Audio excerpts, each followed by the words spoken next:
Okay जी, बिस्मिल्लाहिर्रहमानिर्रहीम। पिछले lecture में कुछ चीज़ें मैं स्किप की थी कि मैं नेक्स्ट लेक्चर में I would repeat the next lecture like tables, use of the tables, use of graphs, find the number of bars and their detailing. So here we start with first one. In design, there are 4 ways to find out row steel ratio or the area of steel for the given section. We discussed the formula. Using formula we have done already. The things too that we skip, we didn't practice, that was the use of tables and use of graphs. So actually tables and graphs used, it minimize the effort. All these graphs and tables are based on the formulas that we have used, but it just minimize our efforts to find out, minimize the calculations, all these things to reduce our working time. So here is the one thing is the formula for, there are so many graphs. There is series of graphs, and these graphs vary with respect to concrete strength Fc prime and yield strength Fy. If you see, every table would have this kind of Fy and Fc prime. जी एक minute बस.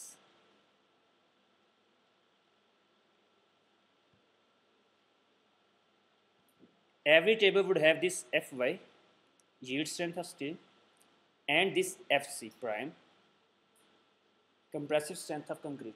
First of all, you have to decide the table, which table you have to use for the steel ratio value. To find out that, first you have to select the table, which table you should use. So table selection will be based on Fc prime value, or the compressive strength of concrete, and the yield strength of the steel.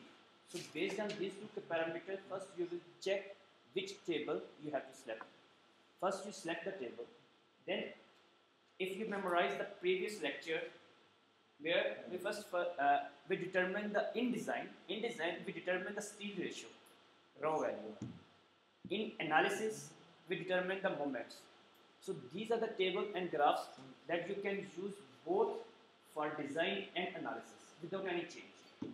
You can use these tables and graphs both for design and analysis without any change. But there is a minute change how to process there. For example, if you are going for design, then you first in your design procedures in the last lecture, yes, the previous lecture where we saw the example, first we find the ultimate moment. I repeat all this for you. First of all, we calculate the total factored loads acting on the beam. Then based on that total factored loads, we find the factored moment. MU, we find the depth of the beam, we find the width of beam. Then MU over BD scale we calculate. Are you okay? So if in design, once we find MU over BD scale, then we have to determine the steel ratio. So if you have, let's say, some MU over BD scale value equal to like this one, 109.05. So in this case, if your MU over 5 BD square value is this one, this is MN over 5 BD square, this is equal to MU over BD square. There? So ये MN है sir? M2 is equal to 5 MN. 5 MN is equal to MN के 0.85 Fc prime BD square 0.85 Fc prime. So इसलिए MU is equal to 5 MN. अगर ये MN अभी मुझे खुद भी इस पे क्लियर नहीं आ रहा, MU है शायद, MU और 5 BD के MU है. So आपके पास वो वैल्यू होगी. From this value you will find the relevant steel value, raw value. So for this section, this is raw, and for this for this raw values, these are the MU or 5 BD square. So if your value comes to be 109.5, then the relevant steel ratio value would be this one, 0.0028. Alright, so this would be the steel ratio. You would not use the formulas to calculate the steel value in the previous part 1, that is using formula you find. So without using formula, using this one, you can determine. Similarly, if there is some other case, the different Fc prime and the different Fy. you can find out the relevant table in the list there, and you can use that table. So this was I tell you for the design. In case of analysis, what happens? Normally, steel ratio is known to you. Then you have to find its moment capacity. Like in moment capacity, steel ratio was known to you, and you have to determine the ultimate moment capacity of the beam. Means you have to determine N. So if you know the value of your steel ratio used is 0.0034, let's say, then the relevant MU or BD square value would be 132.4. Clear? So from MU or BD square, you will determine the value of MU.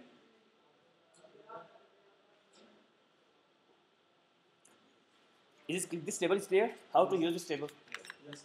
Second one is the design curve. Similarly, on the same formulas, same concept, design curves have been developed. So design curves are a bit different. All the curves are in one paper for different steel and concrete ratios. For example, if you see here, it is Fy over Fc prime, maybe not clear in the screen here. It's very small scan. Fy over Fc prime is written there. So every curve, it has certain Fy over Fc prime value. So first you have to decide which curve you have to use. This one, or either this one. You have to select this curve based on Fy over Fc prime value. Fy and Fc prime value is known to you. So based on that, you will first determine which curve you have to use. Then here is on this axis is MU or BD square, I think, and here is the rho value. So let's say you select this curve. You are going for design. There is some certain value of MU over BD square that is known to you, and you want to find the relevant steel ratio value. Let's say this value comes to be here, somewhere here. Then you have to find the relevant steel ratio. For this, you just straight move here to this curve. When you come to this curve, and just move vertically down. The value here, this corresponding value will be the value of rho for design, the steel ratio for design. If you are going to analysis, and you are interested to find the moment capacity, then you have to move in opposite direction. From here, go ahead. Clear? So this is the way how to use design. Curve selection basis are this one. Fy over Fc prime. There are different curves on the one page. Every curve is different from the other one based on this Fy over Fc prime value. So once you know which yield strength and compressive strength of the heat you are using in your problem or in your design, then you decide which curve you are using. Alright? So you select that curve and then proceed curve. So you know both of these values. Yeah? If you are going to design, you know which strength of concrete you can achieve and which strength steel is available in your market. So वही की है Fy और Fc prime की उसमें ये मैंने जहाँ पे सर्कल किया हुआ है यहाँ पे Fy और Fc प्राइम लिखा हुआ है एक हिंट दिया ना उसके बाद सारी वैल्यूज Fy और Fc की ही हैं राइट इसके नीचे डिस्क्रिप्शन लिखी हुई है असल में ये वैल्यूज हैं करस्पॉन्ड टू इसके नीचे डिस्क्रिप्शन लिखी हुई है वैसे इसकी मोमेंट कैपेसिटी वगैरह की ना moment capacity of rectangular sections the upper ends of the curves shown here are for 40 and 50 KSI, kips, kilo pounds per square inch.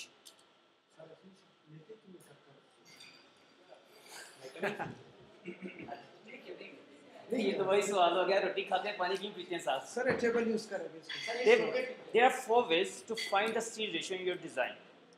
Either use the formula, either use the table, either use the curve, or use the trial method. Whatever you like, whatever is convenient for you, you can use this. Excuse me, sir. इनकी ratio से जो value मेरे पास आई कर तो मैं select कर लूँ. इनकी रेशो से ही value I. There will be no ratio. सही है बात सही है ठीक है. पहला चल गया.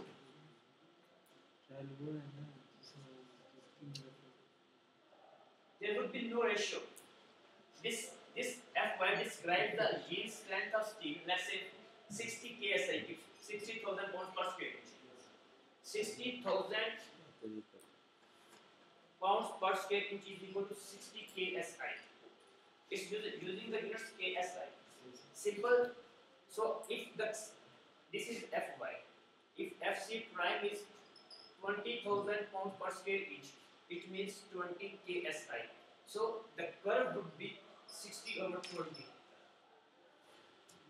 60 KSI, 20 KSI. You are not going to find out any ratio of these ones. This just describes that this value is of Fy, this value is of Fc.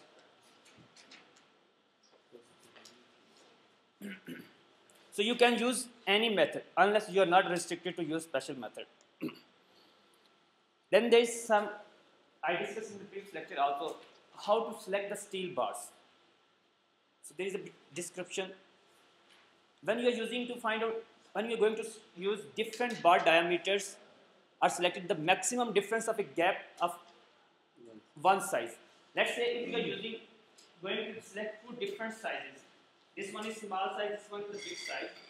So in tables, in different tables, you have a list of, or in your market, don't go for table, in your market, available market, let's say, the available size of number 6, number 7, number 8, number 9, number 10, these different sizes are available. If you are interested to use multiple grades, means two different sizes, then let's say your first choice is number 6 bar. Then the second choice should not be any number that is the difference between two is more than 1.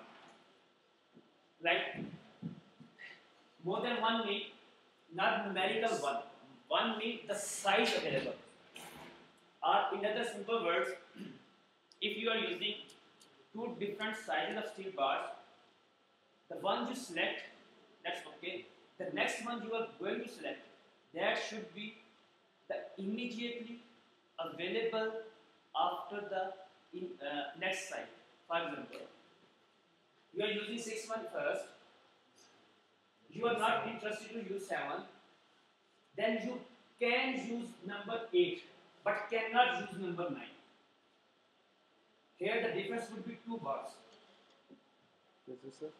You can कैसे? अगर आप ये number 6 बार use करते हैं, फिर उसके बाद immediately आपको चाहिए तो नंबर 7 यूज करें. अगर नंबर 7 आपके पास मार्केट में अवेलेबल नहीं है, then you use number 8. You can use number 8. But number 8 ना कर, नंबर 8 को छोड़ के नंबर 9 नहीं कर सकते. अब इन दोनों से अगर आप नंबर 8 सेलेक्ट करते हैं, तो आप दोनों की साइज जो आपने सेलेक्ट किए हैं, उनमें साइज डिफरेंस जो है वो 1 का है. उनके दरमियान जो साइज था वो आ गया. जब आप 9 यूज करोगे, आपके दरमियान में से 2 से साइज में वो गैप 2 साइज का आ गया. आप 7 और 8 अवेलेबल नहीं हो, फिर आप 9 पे आगे सेलेक्ट, फिर 6 में छोड़ दें. फिर जब अगर आप 9 अवेलेबल करेंगे, तो शायद मुमकिन है कि आपकी वो बड़े-बड़े साइज है वो अकेली ही एक ही साइज है, आपका एरिया ऑफ स्टील जो जितना रिक्वायर्ड है उतना कर. अगर वो भी नहीं होगी, फिर उसके बाद नेक्स्ट अवेलेबल है उसके साथ अटैच. फिर वो पिछले वाले को छोड़ देंगे सर 6 को. फिर 6 को छोड़ दें, फिर उसको नहीं यूज करें. मैं इस तरीके से करना है कि कि या तो पहली क्वेश्चन तो ये होती है कि आपका एक ही साइज का डायमीटर जो है, एक ही साइज का बाल जो है, वही आपका सारा एरिया प्लेटफॉर्म कंप्लीट करे. अगर इन केस कहीं प्लेसमेंट में प्रॉब्लम है या मार्केट में अवेलेबल नहीं है, जो उसको प्लेस करने में कंजेशन हो जाती है, तो आप क्वेश्चन करें कुछ बड़ी रीइंफोर्समेंट्स का साइज, कुछ छोटे रीइंफोर्समेंट, लेकिन वो इस तरीके से मैनेज करें, साइजेस उनमें सेलेक्ट करें कि उनके दरमियान जो गैप है वो एक साइज का.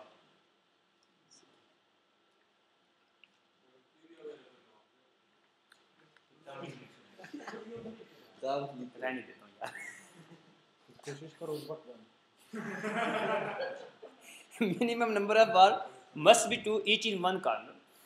So beam के केस में, ये कॉलम के केस में इस तरीके से रीइंफोर्समेंट प्रोवाइड करें कि एक रीइंफोर्समेंट सिर्फ वो ना यूज करें, क्योंकि एक की कोई स्ट्रेंथ नहीं होगी. जब आप उसको 2 यूज करेंगे, दोनों कॉलम पे एक एक रीइंफोर्समेंट होगी, फिर आप उसको स्पाइरल से, स्टिरअप से जो है उसको ज्वाइन कर सकते हैं, जो कि उनको इकट्ठे रखते हैं, फिर वो मजबूत रहते हैं. मींस कि आप सिंपल वन रीइंफोर्समेंट नहीं प्रोवाइड कर सकते। जैसे अगर ये है तो आप इसको दरमियान में सिंपल एक रीइंफोर्समेंट नहीं प्रोवाइड कर सकते, you have to provide at least two, provide at least. Ensure symmetrical placement of steel, जब आप स्टील प्रोवाइड करें सो मेक इट सिमेट्रिकल, ये नहीं कि एक साइड पे बिल्कुल ज़्यादा और ये दूसरी साइड पे जो है उसके कम हो। Preferably place the steel in single layer, can be provided in 2 or 3 layers if necessary. First of all try करें आपका जितना भी एरिया ऑफ रीइंफोर्समेंट है, जितनी भी आप रीइंफोर्समेंट प्रोवाइड कर रहे हैं, सिलेक्ट कर रहे हैं, वो एक ही लेयर में कंप्लीट हो।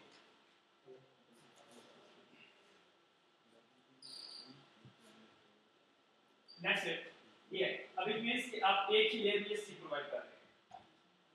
प्रेफरेबली वे यही है कि आप एक ही उसमें प्रोवाइड करें। In case you find it कि एक ही लेयर में आप उतनी रीइंफोर्समेंट बार नहीं प्रोवाइड, अब थोड़ा सा इसको डिस्क्राइब करना चाहूँगा। यहाँ आपके पास साइज की रिस्ट्रिक्शन है, विड्थ की, आप विड्थ एक्सटेंड नहीं कर सकते, ठीक है बात। अब जब आप एरिया ऑफ स्टील फाइंड कर रहे हैं, प्ले कर दो, एरिया हमारा जो कंसर्न होता है वो एरिया ऑफ स्टील होता है। हमने एरिया ऑफ स्टील को इंश्योर करना होता है, ना कि साइज ऑफ बार्स को। Size of bars come second to the area of steel. अब एरिया ऑफ स्टील जो है, लेट्स से कोई भी एरिया ऑफ स्टील है वो एक रीइंफोर्समेंट बड़े साइज की प्रोवाइड कर सकती है, या छोटे साइज की 2-3 भी प्रोवाइड कर सकती है, इसलिए इन दोनों चीज़ों को मिक्सअप नहीं करें। अब ये जितना एरिया ऑफ स्टील यहाँ पे रिक्वायर्ड है, फर्ज करें वो ये बड़े साइज की 3 रीइंफोर्समेंट प्रोवाइड करती है, ठीक है बात। लेट्स से जितना एरिया ऑफ स्टील यहाँ पे रिक्वायर्ड है वो बड़े साइज की, कोई बड़ा साइज है, उसकी 3 रीइंफोर्समेंट बार जो है, 3 सरिये जो हैं, सरिये समझते हैं सर, 3 सरिये जो है वो एरिया कंप्लीट कर देते हैं। लेकिन जब वो सरिये हम यहाँ पे डालते हैं, प्रोवाइड करते हैं, तो इनके दरमियान जो स्पेसिंग की रिक्वायरमेंट है कोड के मुताबिक वो सेटिस्फाई नहीं होती। जो ACI के कोड के मुताबिक स्पेसिंग की रिक्वायरमेंट्स हैं, इनके दरमियान कितनी स्पेस होनी चाहिए, कितना कवर होना चाहिए, वो चीज़ें सेटिस्फाई नहीं हो सकती। देन आपने क्या करना होता है, फिर हमने साइज चेंज करना होता है।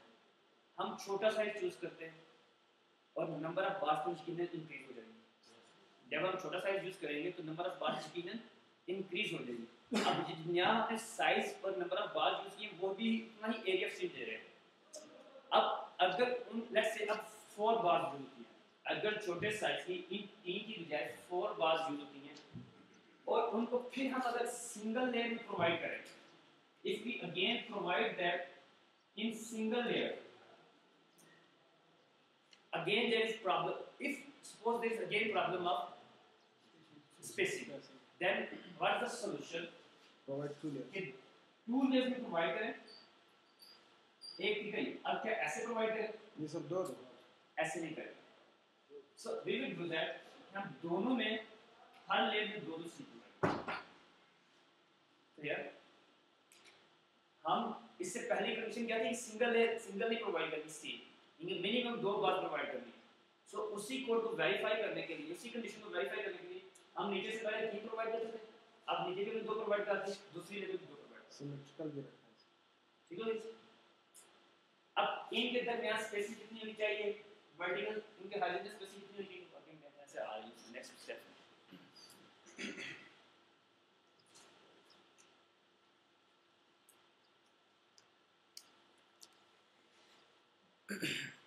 So select the sizes should be easily available in market. So यहाँ से इस कंडीशन से आपको आइडिया हो जाना चाहिए कि हम लिमिटेड नहीं होते, कौन सा साइज में सेलेक्ट करना है। एक ओपनली एक्सेस दी गई है, आपकी मार्केट में जो भी साइज अवेलेबल है आप उसको यूज करें, अनलेस कि वो आपका एरिया ऑफ स्टील रिक्वायरमेंट से कंप्लीट करता हो। So area of steel is the main focus.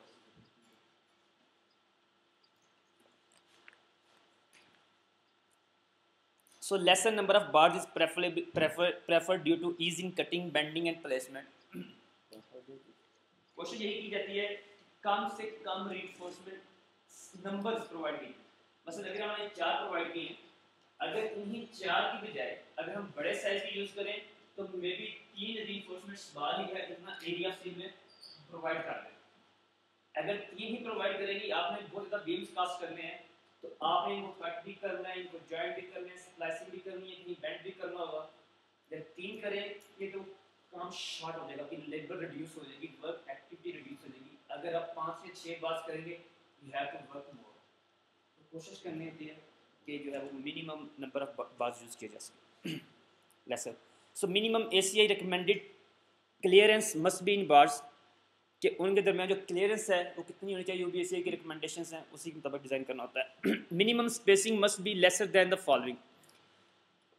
अब जो भी मिनिमम स्पेसिंग जो है इनके दरमियान बार्स के अंदर वो कितनी होनी चाहिए, जो मैं स्पेसिंग क्राइटेरिया बताता हूँ वो यही है कि नॉमिनल डाया बार्स में अगर आप 2 बार्स यूज़ कर रहे हैं, दोनों एक साइज के हैं, इन दोनों के दरमियान उतना ही डिफरेंस कम से कम जरूर होना चाहिए जितना इनका अपना साइज है। कम से कम उतना डिफरेंस इनमें जरूर होना चाहिए जितना इनका अपना साइज है। एक का 25 mm in beams and 40 mm in columns. और रफली जो है आप या तो कोशिश करें कि बीम्स के अंदर 25 mm स्पेसिंग हो, अगर आप कहीं कॉलम में हैं कॉलम के लिए 40 mm मिनिमम रिक्वायरमेंट है, या फिर 133 times of the maximum aggregate size जो यूज़ हो रहा है, मिक्स आपने डिज़ाइन किया है उसमें जो 1.33 टाइम्स यूज़ किया है उसका, सॉरी उसमें जो एग्रीगेट साइज यूज़ किया है मैक्सिमम उसका 1.33। सर विड्थ ऑफ बीम पे डिपेंड नहीं करेगा कि 25 mm और 40 mm जो लेसर देन द फॉलोइंग, इनसे लेस होना चाहिए, इनसे ज़्यादा नहीं होता उसका। Minimum gap of 25 mm in consecutive layers, जो पहली लेयर दूसरी लेयर जो वर्टिकल लेयर्स प्रोवाइड की थी इनके दरमियान जो minimum distance 25 mm। Sir in ideal distance क्या होगा? आइडियल सर अगर हम कोई डिजाइन करना चाह रहा उसके लिए सर आइडियल आइडिया तो मेरा ख्याल कोई स्पेसिफिक चीज़ होती है वो आप इसे डिज़ाइन करते जा रहे हैं। अब आप एक ही विड्थ ही यूज़ कर रहे हैं फार्मिंग को, आप रीइंफोर्समेंट का साइज छोटा यूज़ कर रहे हैं, ये रीइंफोर्समेंट का साइज भी और चेंज कर रहे हैं, अब स्पेसिफिक डिफरेंट होते हैं इसमें कुछ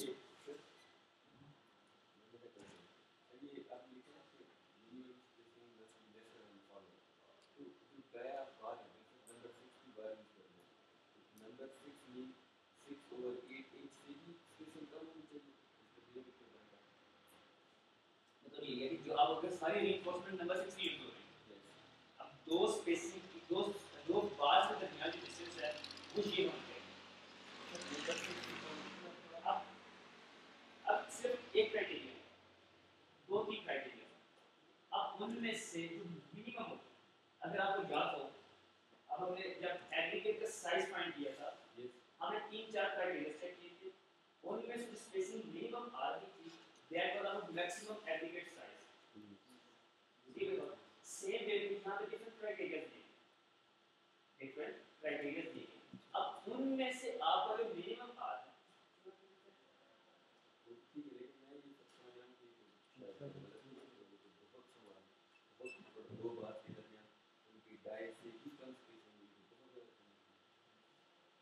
लिखा है minimum spacing must be lesser than the following. 3 cases हैं आपके पास, ठीक है। एक में आप 25 जो है वो यूज कर रहे हैं, 25 mm बीम्स के लिए यूज करते हैं, फिर उसके बाद जो भी एग्रीगेट साइज आपने यूज किया उसका 1.33 है, फिर उसके बाद नंबर ऑफ रीइंफोर्समेंट साइज आपने यूज किया वो यूज किया।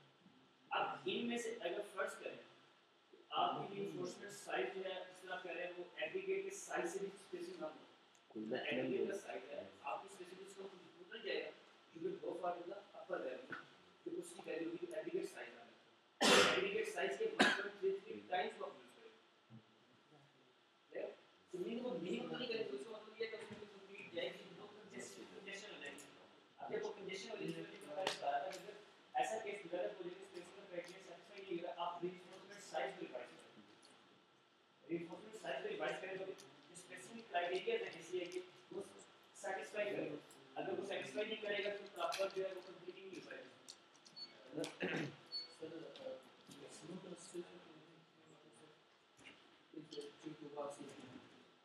वो यही 3 क्राइटेरियाज है ना, इनको जो सेटिस्फाई करता होगा जो ऐसे क्राइटेरिया है इसको सेटिस्फाई करेगा वही होगी, कोई वो फिक्स वैल्यू नहीं है कि इतनी हो, फिक्स वैल्यू नहीं है कि 30 mm ही मस्ट हो, कोई फिक्स वैल्यू नहीं, आपने उसको चेक करना। अब इसमें कंक्रीट कवर है, कंक्रीट कवर यही चीज़ कि ये अगर आपकी बाउंड्री रीइंफोर्समेंट है, कार्नर रीइंफोर्समेंट या बाउंड्री रीइंफोर्समेंट है, अब इसका और कंक्रीट की जहाँ तक लेयर है वो जो है this is called concrete cover, इस तरह कंक्रीट कवर, ठीक। सो ऐसे code minimum concrete cover For permanently exposed to earth is 75 mm. जी समझ नहीं आया सर। समझाया मैंने क्या अभी? मैं सिर्फ ये बताया कंक्रीट कवर क्या होता है, वो समझ आ गया?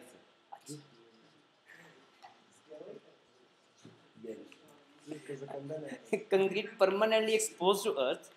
अब ये परमानेंटली एक्सपोज हो उस केस में आप क्या करें, 75 mm कंक्रीट कवर प्रोवाइड करेंगे 3 इंच। अब इन केस कुछ कंक्रीट जो है टाइम टू टाइम एक्सपोज है, वो परमानेंटली एक्सपोज नहीं है, कभी का एक्सपोज है कभी नहीं है, उस केस में ये है 2 इंच कंक्रीट कवर, सॉरी हाँ उस केस में भी आगे 2 कैटेगरीज है। अब वो बेस्ड ऑन है number of size of bars used, कौन सी बार कौन सा साइज यूज़ किया गया। अगर तो उस कंक्रीट कंपोनेंट में जो साइज ऑफ बार यूज़ किया गया वो नंबर 19 से नंबर 57 तक की बार यूज़ की गई हैं, सॉरी उसके लिए for that case you can use 50 mm as concrete cover. If the number of bars used is 16 or less than number 16, then you can go for 1.5 inch. Similarly, for other cases, for many other cases, ACA codes are available. I didn't put all the cases, I just put for the idea to get an idea. I didn't put all the cases. So ACA codes are available to find out the different variable cases, in cases of bridges, in cases of hydraulic structures, in cases of nuclear structures. So everything there is available, the minimum spacing criteria.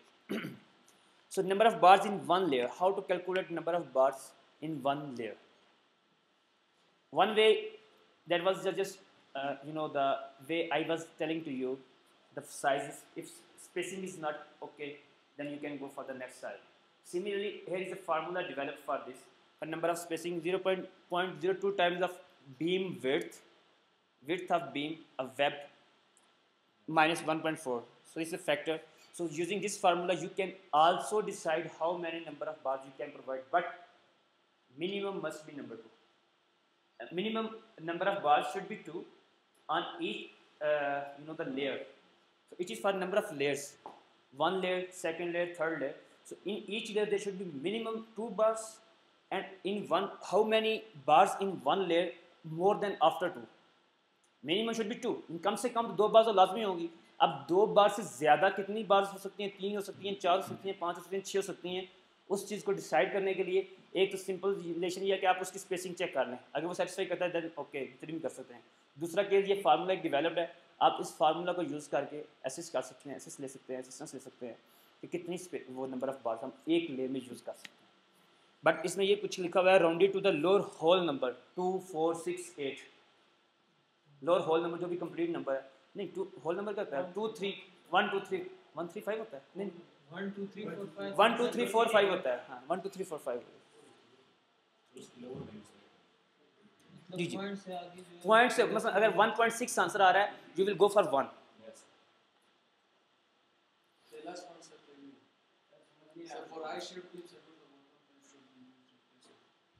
For I-shaped beam, width of bottom flange should be used in place of beam. I-shaped beam जो होते हैं, अगर मैंने help उठाने नहीं आपको,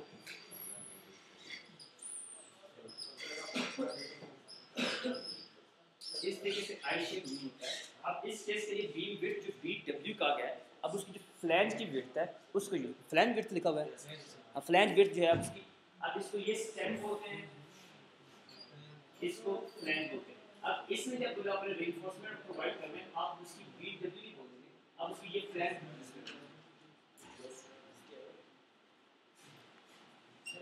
किसी ये नंबर ऑफ बार्स वाला या आखिरी नंबर ऑफ बार्स किसी एक लेयर में कितनी होनी चाहिए?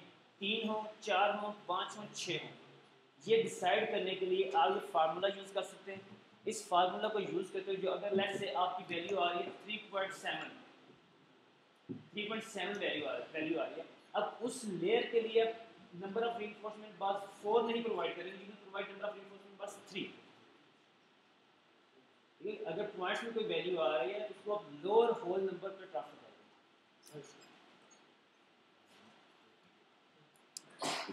ये चीज़ वही जो लास्ट टाइम मैंने टेबल रफ स्केच करके ड्रा करके दे दिया था। ये वही सारी चीज़ें मैंने जो आपको पहले समझाया था कि एरिया ऑफ स्टील आपको नोन हो, अब आपने ये डिसाइड करना है how much numbers of bars and which size of the bar you have to use is the same table.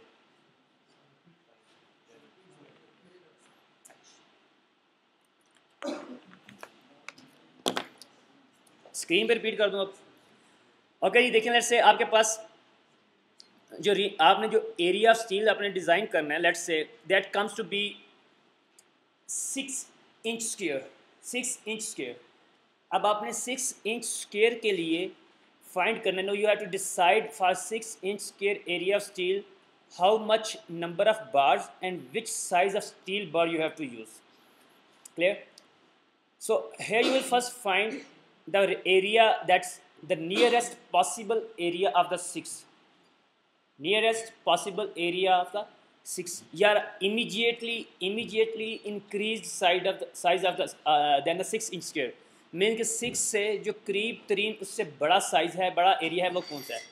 Here it comes to be 6.25. किधर है? 9.5 sir. वो यूज कर लें, वो किधर है? 9.6.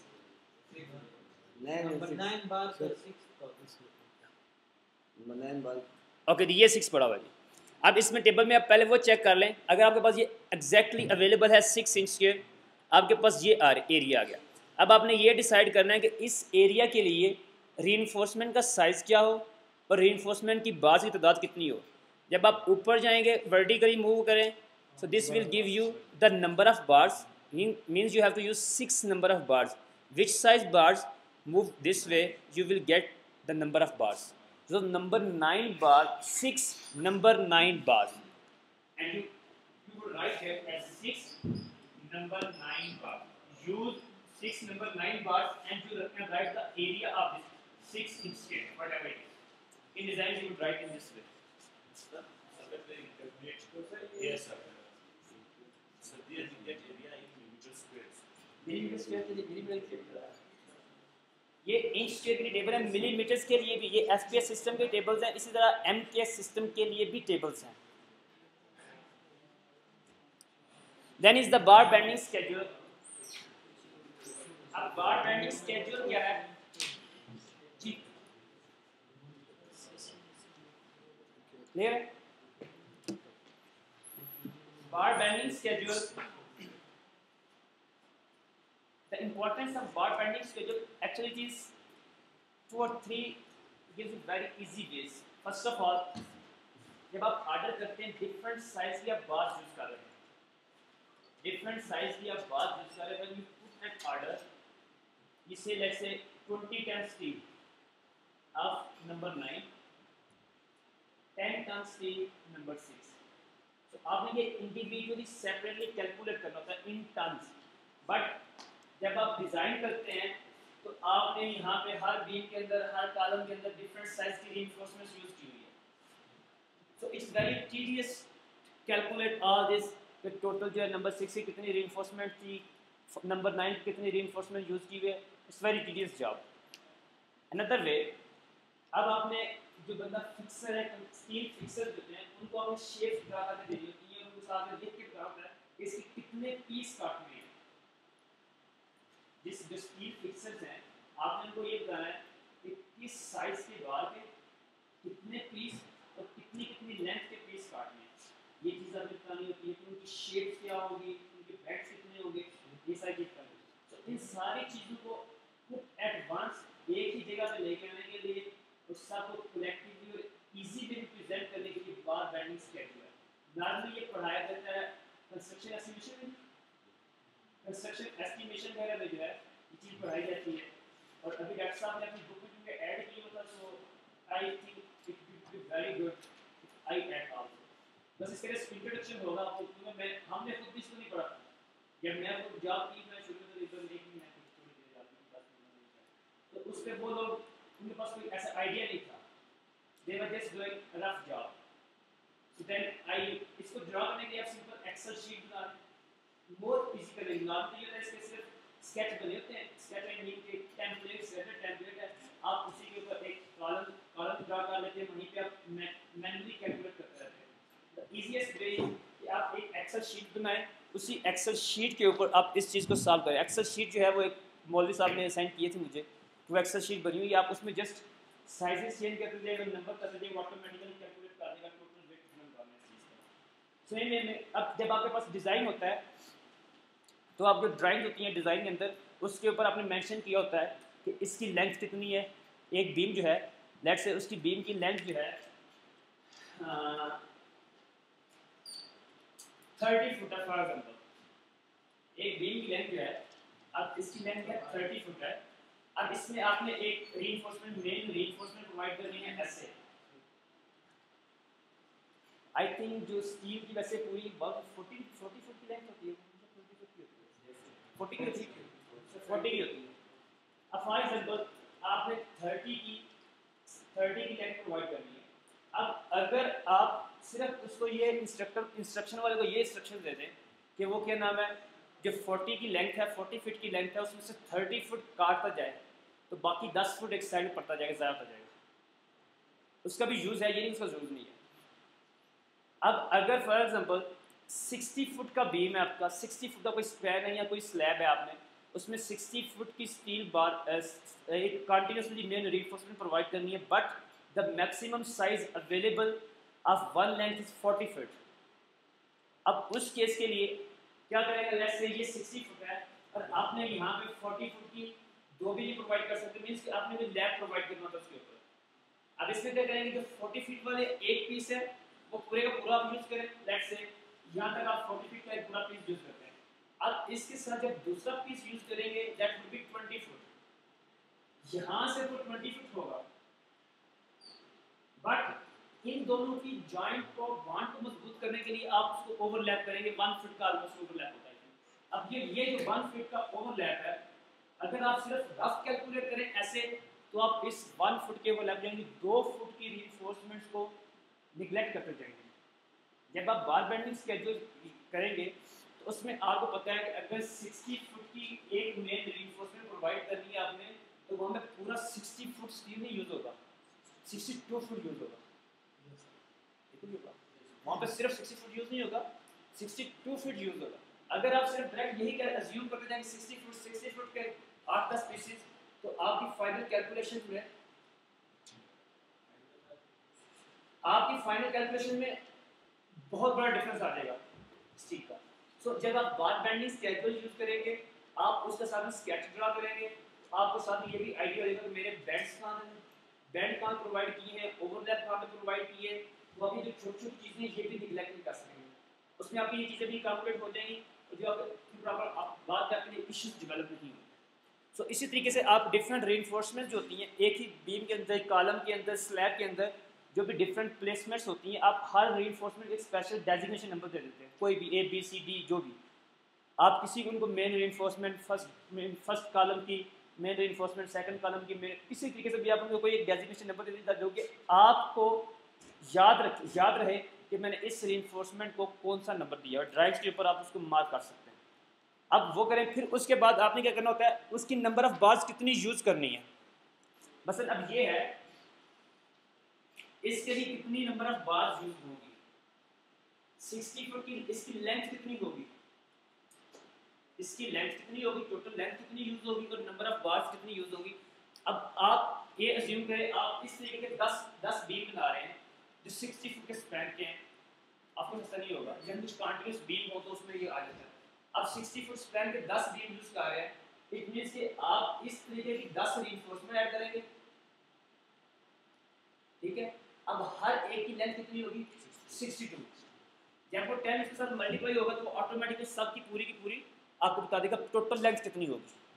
जब उसकी टोटल लेंथ नोन हो जाएगी, आपके उस बार का डायमीटर मौजूद है, फिर वो क्या करेगा, आपको वेट्स जब ये अब इसके स्पेसिफिक वेट होता है स्टील का, उसके साथ स्पेसिफिक वेट से मल्टीप्लाई करते हैं। अब इसके स्पेसिफिक वेट से मल्टीप्लाई करके इसको किलो न्यूटन या टन में कन्वर्ट कर देते हैं, उसके कन्वर्जन के फैक्टर्स हैं, फार्मूलाज हैं, वो यूज़ करके आप अल्टीमेटली हर रीइंफोर्समेंट्स का इन टन उसकी लेंथ कितनी यूज़ होगी, उसके कितने पीस कटने हैं। अगर इसके लिए कहें 10 पीस बनेंगे, अब वो सारे के सारे पीस जो है आप इसमें कैलकुलेट कर सकते हैं। सिमिलरली जो ज़्यादा कन्फ्यूजन का पार्ट होता है वो होता है स्टीरअप्स यूज़ करने होते हैं।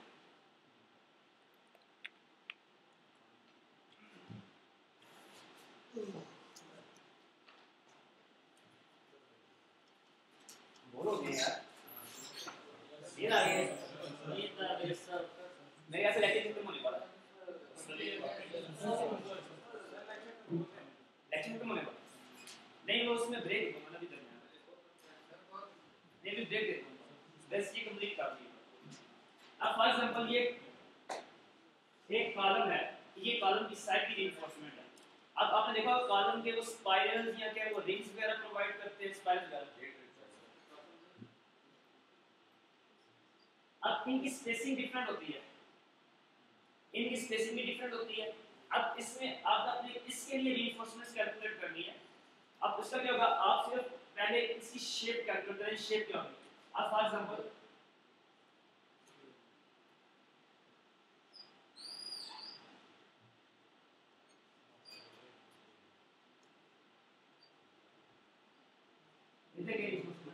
अब इसकी शेप क्या है शेप की आपके पास ये है आप इसको ड्रा करेंगे फिर इसकी लेंथ कितनी होगी this one plus this one 2 times of this thing 2 times of this thing plus फिर उसके बाद ये जो जितना वो बेंड आया था ये फिर उसके बाद इवन कुछ बुक्स यूज होती हैं समझिए कर्व्स आ रहे हैं कुछ 90 डिग्री की एग्जैक्ट कर्व होती है इसके लिए इसकी क्या लेंथ होगी ऐसे ऐसे कर्व होती है कर्व नहीं रही है कुछ ऐसे कर्व होती है फिर उसके बाद कुछ सिंपल हुक 180 डिग्री की होती है इसके लिए ये वर्ड स्पेस कितनी है ये डिफरेंट हुक शेप्स आपको मिल जाएगी किस शेप की हुक हो उसका जो बेंड होता है उसकी लेंथ क्या होगी एक्चुअली उसकी लेंथ कितनी होती है वो in terms of diameter of bar design की गई है वो in terms of bar diameter होगी तो उसमें आप आइडिया रहेगा इसकी लेंथ कितनी होगी जब आप इसका भी टेबल बनाना सर इसको कुछ टेबल बनाना केबल किन कौन सा टेबल जिसका ये गवर्नमेंट स्केड्यूल वो इसी तरह होता है ये भी इसमें आती है ये बात नहीं स्केड्यूल की इसमें आती है आपने पहले एक स्टीरअप के लिए टोटल लेंथ फाइंड कर लेनी है तो उसकी लेंथ फाइंड करने के लिए इसकी ये वाली डायमेंशन और ये वाली डायमेंशन ये वाली यानी इसका पेरीमीटर फाइंड करना टोटल इसके पेरीमीटर में अगर कोई बेंड्स आ रहे हैं वो भी अपने कैलकुलेट करने हैं बस कुछ बड़े कॉम्प्लेक्स स्टीरअप होते हैं बेंड्स कैसे हैं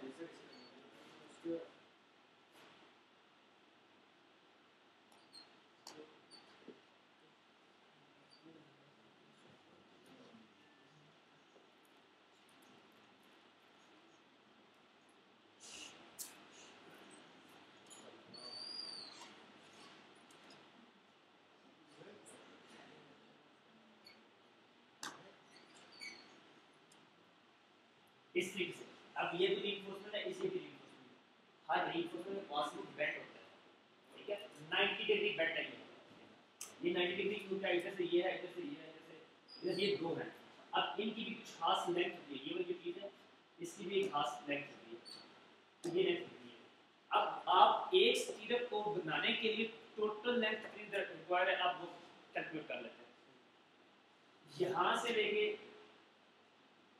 एक और मार्कर दे दें शेयर मार्कर पड़ा है ब्लैक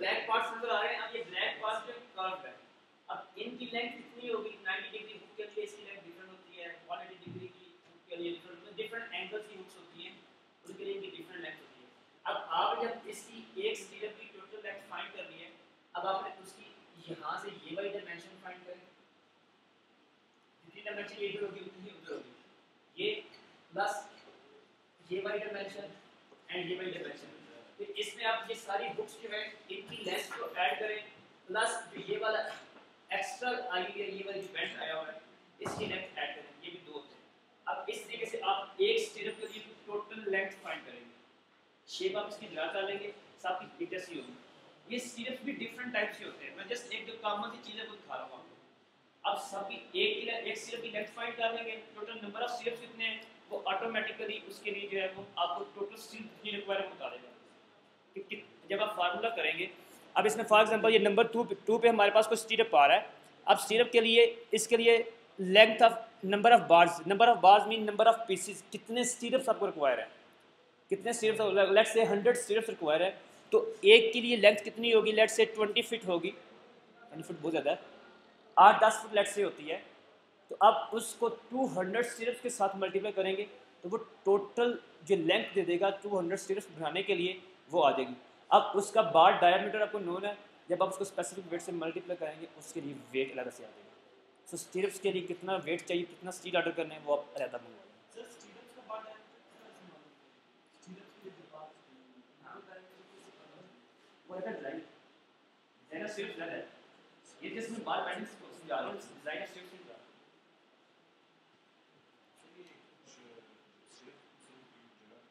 मैं वही कह रहा हूँ, जिस तरह की शेप होगी आपने उस शेप को ड्रा करके उसकी टोटल लेंथ फाइंड करनी है। सिर्फ एक कैट से बहुत ज़्यादा टाइम लगेगा। लेकिन सर वही तो स्क्वायर है, इसलिए उसको थोड़ा सा बड़ा बैंड्स होते हैं उसके अंदर, और हर बैंड का किस लेवल की हुक डालनी है, उस हुक का कर्व कर्वेचर हुक होता है जहाँ किसी लेंथ नहीं होती। सो इस तरीके से अल्टीमेटली आप सबको ऐड करते हैं। इस तरीके से अब एक ये डायग्राम है, शेप ऑफ बार है, कुछ जो है बेंट अप बार्स भी होती हैं दरमियान में। अब बेंट अप बार्स में इनका बेंट कितना होता है ये भी प्रॉपर्ली कोड से डिफाइंड है, इसका बेंट कितना प्रोवाइड करना है बार डायमीटर के लिहाज से जो है वो डिफाइन होता है, क्योंकि इस डायमीटर की बार हो तो उसके लिए बेंट कितना होगा, अगर कोई डायमीटर साइज चेंज हो जाए तो उसके लिए बेंट भी चेंज होता है। तो उस डायमीटर के लिहाज से इन टर्म्स ऑफ डायमीटर आपको इसकी लेंथ भी नोन हो जाएगी। सो एक कोई भी एक कंपोनेंट जो स्टील का आप डिज़ाइन कर रहे हैं उसकी टोटल लेंथ और उसके नंबर्स नोन हो जाएंगे, तो आप बार बेंडिंग स्केड्यूल अब एक्सेल शीट पे बना लेंगे तो आप उसका टोटल वेट कैलकुलेट कर सकते हैं। सर ये बार बेंडिंग से स्केड्यूल का जो टेबल है सर, ये ओवरऑल किस फार्मूले के बेसिस पे बना होगा? मतलब नीचे जो सम आ रहा है ये कैसे कैलकुलेट करें? अब जो नीचे सम आ रहा है, अब इसमें ये क्या करेगा, पहले यहाँ पे लेट्स से नंबर 3 यहाँ पे पहले आप इनको हर साइज ऑफ बार्स को अलग से सम निकाल लें। आप सारे डिफरेंट साइजेस के बार्स आप यूज कर रहे हैं यहाँ पे। अब पहले क्या करें, समेशन निकालें, let's say number 6 bar, number 8 bar, number 10 bar, number 19 बार। अब यहाँ पे इनका सम निकालें कि नंबर 6 बार के लिए टोटल कितना वेट रिक्वायर है, नंबर 10 बार के लिए टोटल कितना वेट रिक्वायर है, नंबर इसके लिए कितना रिक्वायर है, इसके लिए कितना रिक्वायर है, ये अकेले के लिए इंडिविजुअल होगा। जब आप ऑर्डर जो बार्स हम लोगों ने यूज किए वो लिखिए। वही सिर्फ वही, जब आप ऑर्डर करेंगे आप ऑर्डर करें कि हमें इतने टन नंबर 6 बार चाहिए, इतने टन ये वाली बार चाहिए, इतने टन ये वाली बार चाहिए। लेकिन जो रेट्स होते हैं वो बार्स के साइज के लिहाज से नहीं होते हैं, वो पर टन होते हैं, ठीक है, वो पर टन होते हैं। लेकिन अब रीजन है एक फिक्स सरिया मंगवाने के लिए, जब आपका नंबर 6 टन का सरिया ज्यादा यूज होना है, आप नंबर 6 की बजाय कोई और मंगवाओगे तो यूज करने से फायदा नहीं है, इसलिए आप नंबर 6 का जितना यूज होना है उसको अपना कर सकते हैं, वो हर साइज की बात में यूज करें। अभी 15 मिनट ब्रेक करने की, उसके बाद सिर्फ इंट्रोडक्शन है कि डब्ल्यू रीइंफोर्समेंट बीम क्या होते हैं, टी बीम्स क्या होते हैं, एल बीम्स क्या होते हैं, इनका डिजाइन और एनालिसिस इसलिए नहीं करवा रहा, एक अगर करवाऊंगा एक तो टाइम शॉर्ट है, दूसरा जब से पढ़ रहे हैं दो चीज़ें आपने पढ़ी हैं, एक वर्केबिलिटी तो एक बीम वही एक कन्फ्यूजन सी रहेगी, इसलिए इनका डिज़ाइन और एनालिसिस नहीं करवा रहा, सिर्फ एक इंट्रोडक्शन दे दूंगा ये होते क्या है। इसका ना डिज़ाइन होगा ना ही इसका एनालिसिस होगा, बट एक जस्ट सिंपल सा इंट्रोडक्शन होगा, फिर उसके बाद इंशाल्लाह नेक्स्ट लेक्चर में हम कॉलम्स और फिटिंग्स करेंगे। और फिर 15 मिनट के लिए ब्रेक, और फिर इस 10:30 you can get back at 10:45, उसके बाद आधा घंटे का लेक्चर होगा, फिर उसके बाद लैब इंशाल्लाह।